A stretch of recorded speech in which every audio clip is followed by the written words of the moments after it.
Hello guys, welcome back to our YouTube channel. I hope you all are well. So हम complex analysis की series कर रहे हैं।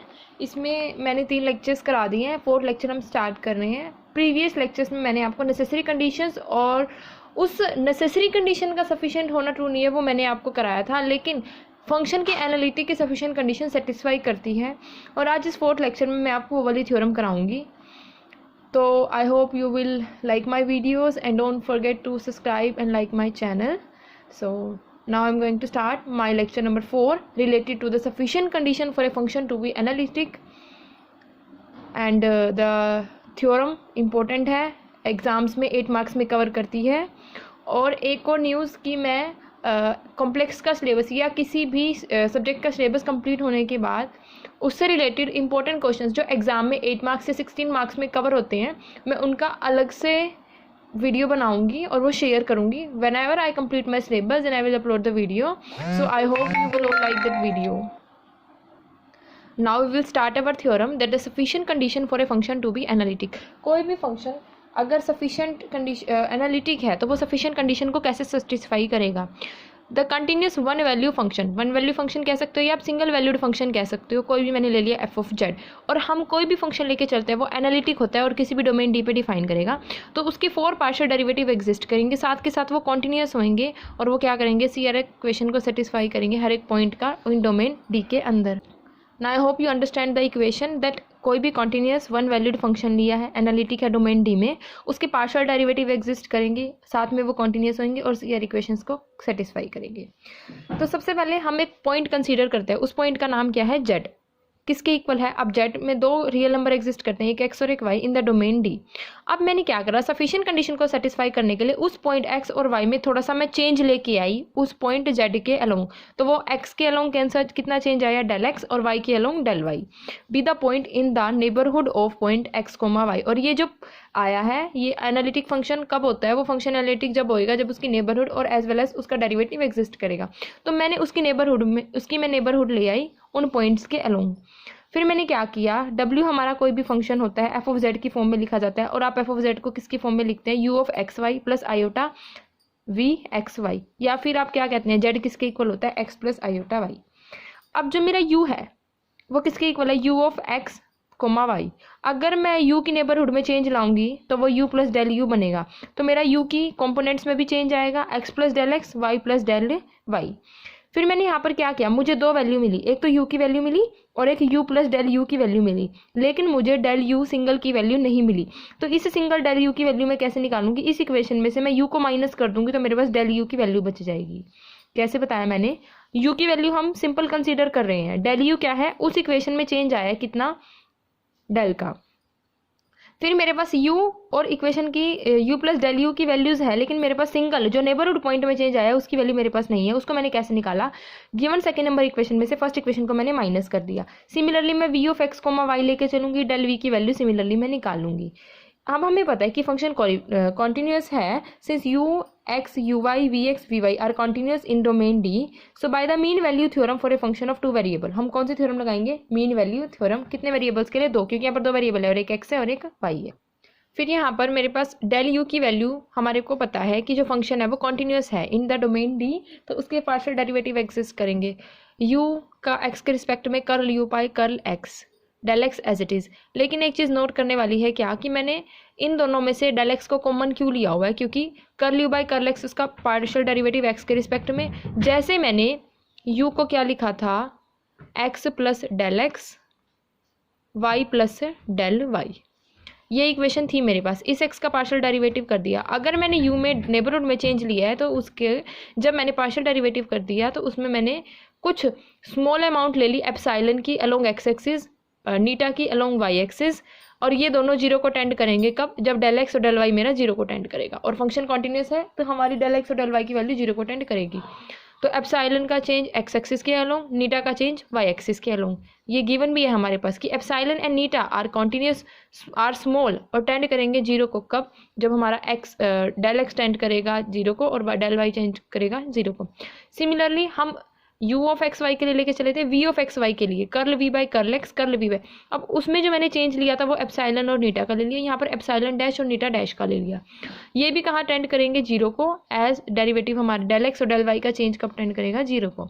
अब हमें सी आर इक्वेशन से पता है क्या, कि मैं सी आर इक्वेशन से क्या कह सकती हूँ, मैंने क्या करा 3 और 4 को कंबाइन कर दिया in the form of x plus iota Y. तो ये मेरे पास क्या बनेगा, del you plus iota del V, यही मैंने लिखा हुआ है यहाँ पर, del you plus iota del Y. और सी आर इक्वेशन क्या होती है, U X we Y U Y minus V x.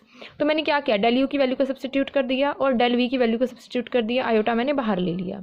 फिर मैं यहाँ पर क्या कर रही हूँ, सी आर इक्वेशंस को अप्लाई करूँगी। फिर जब मैंने वैल्यू को इस इक्वेशन में सब्सटीट्यूट किया तो मैंने कॉमन x की टर्म को एक तरफ स्प्लिट कर दिया, y की टर्म को एक तरफ। तो यहाँ पर curl you by curl x iota curl we by curl x मैंने लिख दिया, और दोनों में क्या कॉमन है, del x. Similarly curl you by curl y iota curl we by curl y मैंने लिख दिया, और डेल वाई इन दोनों में से कॉमन आ गया। अब मेरे पास एप्साइलन प्लस एप्साइलन डैश में डेल एक्स कॉमन, नीटा और नीटा डैश में डेल वाई कॉमन। ये वैल्यू निकालने के बाद अब मैं क्या करूँगी, यहाँ पर जो मैंने स्टेप किया है, curl you by curl x plus iota curl we by curl x curl you by curl y plus iota curl we by curl y. तो मैं यहाँ पर सी आर इक्वेशन लगाऊंगी इस टर्म के लिए, वो मैं अभी आपको दिखाती हूँ हमने कैसे लगाई है। ये मेरे पास इक्वेशन थी, यहाँ पर मैंने सी आर इक्वेशन लगाई इस पार्ट में। कैसे लगाई कि कर्ल यू बाई कर्ल, क्या होती है C R equation, curl you by curl X is equals to curl we by curl Y, और दूसरी होती है curl you by curl Y is equals to minus curl we by curl x. तो curl you by curl V की जगह मैंने Y की जगह ये लगा दी, और curl we by curl y की जगह curl you by curl x लगा दिया। ये लगाने के बाद मैंने इस टर्म को माइनस आयोटा से मल्टीप्लाई कर दिया, मल्टीप्लाई बाय माइनस आयोटा। जब मैंने इस इक्वेशन को माइनस आयोटा से मल्टीप्लाई किया तो ये क्या बनेगा, minus curl we by curl x plus iota curl you by curl x, ये टर्म है मेरे पास।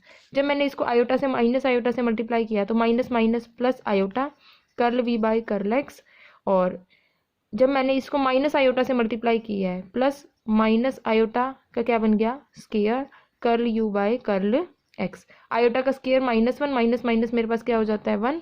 तो ये क्या बन गया, iota curl v by curl x plus iota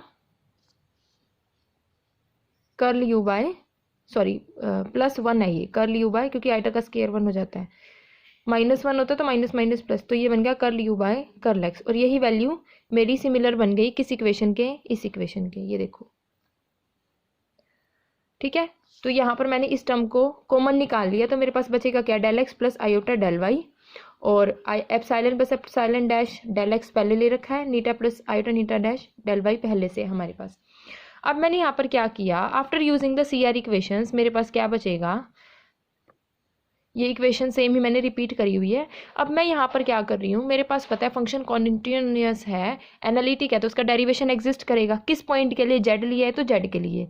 अब हम वहाँ पर चेंज लेके चल रहे हैं, तो इसलिए हम यहाँ पर चेंज के साथ वैल्यू को दिखाएंगे। डेरिवेटिव का फॉर्मूला क्या होता है, F of Z minus f of Z note divide by Z minus Z note, ये होता है हमारे पास। अब हम यहाँ चेंज लेके चल रहे हैं, तो ये एक पॉइंट के लिए लेके चल रहे हैं, तो यहाँ पर हमारे पास क्या बन जाएगा, f of z plus del z minus f of z divide by del Z.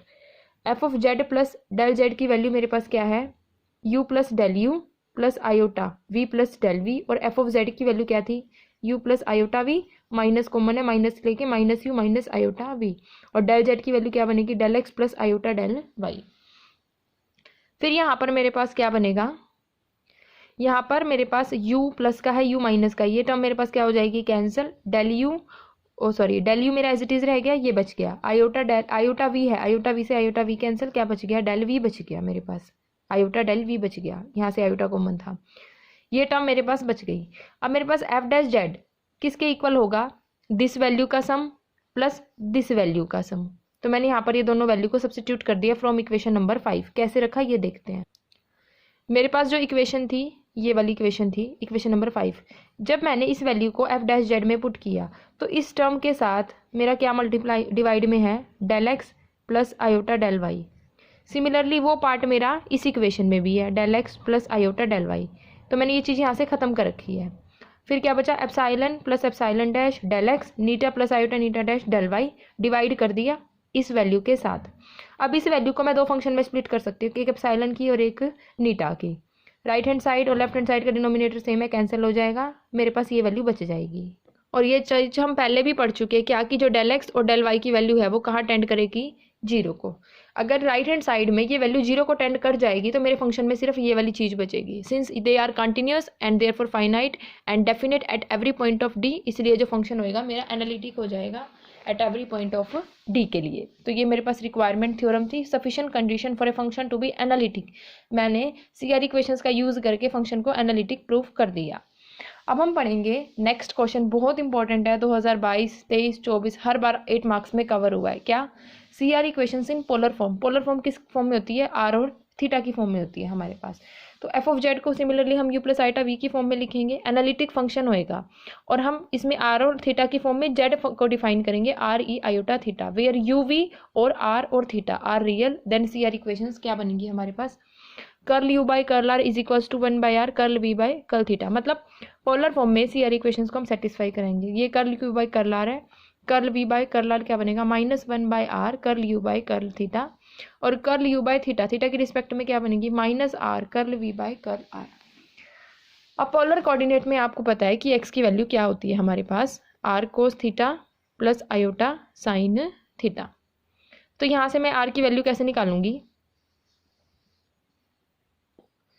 Sorry, x क्या होता है हमारे पास? आर कोस थीटा, और वाई क्या होता है? R sine theta. जब मैंने इन दोनों को ऐड किया तो क्या बनाइए? ऐड विद स्क्वायरिंग, स्क्वायरिंग और ऐड करेंगे, x square r square cos square theta, y square r square sine square theta. तो फिर ऐड करा तो x square plus y square, दोनों में से आर स्क्वायर कॉमन हो जाएगा, अंदर क्या बचेगा? Cos square theta plus sine square theta. ये वैल्यू मेरे पास 1 होती है, तो x square plus y square r square के इक्वल आ गया, और आर स्क्वायर की वैल्यू ये बन गई। सिमिलरली हम थीटा की वैल्यू निकालेंगे, वो हमारे पास क्या बनेगी? Tangent inverse y by x. अब मैं curl you by curl x, curl we by curl x, curl you by curl y, curl we by curl y, 4 derivative को फाइंड करूंगी। सबसे पहले मैंने डेरिवेटिव किसका फाइंड किया? Curl you by curl x. R और थीटा के respect में करना है, तो r curl you by curl r by curl x, plus theta के रिस्पेक्ट में भी ले लिया। अब मेरे को इस इक्वेशन का एक्स के रिस्पेक्ट में डेरिवेटिव करना है, तो क्या बनेगा? X by root x square plus y square, और इस थीटा का एक्स के रिस्पेक्ट में डेरिवेटिव करेंगे तो क्या बनेगा? -y by x square 1 plus y square by x square. ये टर्म मेरे पास एज इट इज है। यहाँ पर मैं लूंगी एलसीएम, तो x square plus y square, ये न्यूमिनेटर डिनोमिनेटर में ऊपर जाके मल्टीप्लाई में होने की वजह से, तो ये क्या बनेगा? X square by x square plus y square multiply -y का square divide by x square. तो ये टर्म मेरे पास कैंसिल हो जाएगी, ये वैल्यू मेरे पास बच जाएगी। और अब इसको मैं कोस थीटा और साइन थीटा की फॉर्म में लिखूंगी। कैसे? हमारे पास क्या इक्वेशन थी? Curl you by curl r dot x by root x square plus y square. X की वैल्यू आर कोस थीटा थी और इसकी वैल्यू रूट का आर स्क्वायर, स्क्वायर से रूट कैंसिल, आर से आर कैंसिल, तो यहाँ पर curl you by curl r की क्या वैल्यू बची? Multiply cos theta. ये टर्म ऐसे आई है हमारे पास। सिमिलरली हमारे पास इसकी वैल्यू बनेगी curl you by curl theta -y x square plus y square, curl you by curl theta multiply -y divide by x square plus y square. तो curl you by curl theta -y की value -r sine theta divide by r का square, एक r से एक r cut गया तो क्या बचा? Curl you by curl theta -1 by r sine theta. Similarly curl you by curl y मिल जाएगा, बस क्या चेंज आएगा हमारे पास? कोस थीटा की जगह साइन थीटा बन जाएगा, और साइन थीटा की जगह कोस थीटा। कोस थीटा की वैल्यू पॉजिटिव होती है, इसलिए मैंने यहाँ पर वैल्यू पॉजिटिव रखी है। डेरिवेटिव निकाल के मैंने इस वैल्यू को फाइंड आउट किया है। सिमिलरली मैं curl we by curl x निकालूंगी। कैसे निकालूंगी? Curl we by curl r dot curl r by curl x plus curl we by curl theta dot curl theta by curl x. तो हम यहाँ पर क्या करेंगे? Curl r by curl x की वैल्यू वाई लेंगे, सॉरी यहाँ पर एक मिनट, हम यहाँ एक्स के रिस्पेक्ट में लेके चल रहे हैं, तो यहाँ पर एक्स ही लेके चलेंगे। तो curl r by curl x की वैल्यू क्या बनी थी मेरे पास? X by root x square plus y square. Similar जो मेरा curl you by curl x के बना था, तो यहाँ पर वैल्यू सब्सटीट्यूट करने के बाद ये कोस थीटा था, और ये -1 by r sine theta. Similarly curl you by curl we by curl y की वैल्यू निकाली। जब मैंने इन वैल्यू को निकाला, इनको मैंने क्या करा? By using the CR equation we have u x is equals to v y, और दूसरी इक्वेशन क्या होती है? V x is equals to minus u of y. तो मैं v u of x is equals to v y का use करूंगी, मतलब curl you by curl x की जगह क्या पुट करूंगी? Curl we by curl y. तो जो मेरी इक्वेशन नंबर 3 थी, curl you by curl r -1/r curl v by curl theta cos theta, यहाँ से मैंने कॉमन ले लिया। सिमिलरली मैंने साइन थीटा की वैल्यू भी कॉमन ले ली। कैसे, ये देखो, curl v by curl r plus 1/r curl v by curl theta. अब हमने क्या किया, इन वैल्यू में CR इक्वेशंस लगा दी। ux और vy इक्वल है तो curl u by curl x, मैं सोल्यूशन दिखाती हूँ, curl u by curl x is equals to curl v by curl y, ये दोनों वैल्यू इक्वल होंगी। Curl u by curl x की वैल्यू ये थी, curl v by curl y की वैल्यू ये थी। ये दोनों इक्वल हैं, लेफ्ट हैंड साइड इक्वल है तो राइट हैंड साइड इक्वल हो जाएगी। मैंने राइट हैंड साइड दोनों को इक्वल रख लिया। यहाँ से मैंने कोस थीटा की वैल्यू देखी, एक कोस थीटा की वैल्यू ये है, एक कोस थीटा की वैल्यू ये है। इन दोनों में से कोस थीटा कॉमन आ गया। Curl u by curl r मैंने एज इट इज लिख दिया। ये प्लस का है, इधर आके माइनस का होके 1/r curl v by curl theta.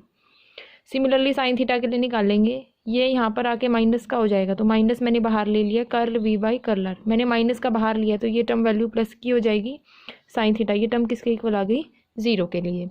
Similarly हमने अगली जो CR इक्वेशन यूज़ की, uy is equals to minus v of x, इस इक्वेशन का यूज़ करके हम सिंपल बनाएंगे इक्वेशन को। तो इसका यूज़ मैंने कैसे किया है स्टेटमेंट के अंदर, ये मेरे पास क्या है, vx is equals to minus u of y, मतलब curl v by curl x is equals to minus curl u of curl y। vx की वैल्यू मैंने एज इट इज रख दी, uy की वैल्यू को मैंने माइनस से मल्टीप्लाई कर दिया, हर वैल्यू को माइनस से मल्टीप्लाई करने के बाद वही करेंगे, लेफ्ट हैंड साइड इक्वल है तो राइट हैंड साइड आपस में इक्वल हो जाएंगी। फिर हम कॉमन निकालेंगे। कोस थीटा की वैल्यू कैसे कॉमन निकाली, ये वैल्यू मेरे पास एज इट इज आ गई। यहाँ से ये वाली वैल्यू माइनस की है, इधर आके प्लस की हो गई, कोस थीटा कॉमन आ गया। सिमिलरली हमने क्या किया, curl u by curl r minus का है, इधर आके क्या हो जाएगा, लेफ्ट हैंड साइड में प्लस का हो गया और ये माइनस की टर्म थी, प्लस की हो जाएगी। तो ये वैल्यू मेरे पास बन गई, क्योंकि मैंने माइनस कॉमन ले लिया था इसलिए। तो साइन थीटा बन गया। तो मेरी ये दोनों इक्वेशन बन गई किसकी फॉर्म में, 0 की फॉर्म में। अब मैंने क्या किया, जो मेरी इक्वेशन नंबर 7 आई है, ux और vy यूज़ करने से जो वाली टर्म आई है उसको मैंने मल्टीप्लाई कर दिया कोस थीटा के साथ, और इस 8th इक्वेशन को मल्टीप्लाई कर दिया साइन थीटा के साथ, और जो इक्वेशन बनेगी मेरे पास ये बचेगी। कैसे बनी हमारे पास ये इक्वेशन, इसको कोस थीटा से मल्टीप्लाई करो तो क्या बनेगा, कोस square theta cos theta sine theta. मैं अभी आपको लिख के दिखाती हूँ, ये उससे ज़्यादा अच्छे से समझ में आएंगी चीज़ें। 7 में हमने मल्टीप्लाई किया है curl u by curl r minus 1/r curl v by curl theta, cos theta से किया तो कोस square theta minus curl v by curl r plus 1/r curl u by curl theta sine theta cos theta. और 8 में मैंने किससे multiply किया और फिर उन्हें ऐड करना है तो मैंने प्लस का साइन लगा लिया साइन थीटा से। तो curl u by curl r minus 1/r curl v by curl theta minus curl v by curl r, sorry plus का साइन है, plus 1/r curl u by curl theta. ये मेरे पास sine theta था तो sign square theta बनेगा इसके साथ multiply में, और ये साइन थीटा कोस थीटा बन जाएगा। ये दोनों सेम टर्म है, कैंसिल। जब ये दोनों सेम है और जब मैंने इन दोनों को ऐड किया तो कोस square theta sine square theta मेरे पास क्या बना, 1। तो ये वैल्यू मेरे पास क्या बची, curl u by curl r is equal minus 1/r curl v by curl theta. तो मेरे पास पहली इक्वेशन क्या बनी, curl u by curl r ये 0 के इक्वल है, is equal to 1/r curl v by curl theta. पहली CR इक्वेशन मैंने निकाल ली। दूसरी CR इक्वेशन मैंने कैसे निकाली है, 7 को तो मल्टीप्लाई कर दिया साइन थीटा के साथ, 8 को कोस थीटा के साथ, फिर मैंने उनको सब्ट्रैक्ट कर दिया। वही सेम प्रोसीड करेंगे तो मेरे पास ये इक्वेशन बनेगी, राइट हैंड साइड में लेके आएंगे तो टर्म माइनस की बनेगी। तो equation number 9 and 10 become the CR equation in the form of polar coordinate. मैंने इस इक्वेशन जो नोटबुक में लिखा हुआ है उसमें ओपन करके नहीं लिखा हुआ था, लेकिन मैंने हर एक स्टेप को ओपन करके समझा दिया। अगर कोई डाउट हो तो कमेंट बॉक्स में राइट करें। नेक्स्ट वीडियो में हम एक नया टॉपिक स्टार्ट करेंगे। I hope you will like this video, so don't forget to like, subscribe and share my channel.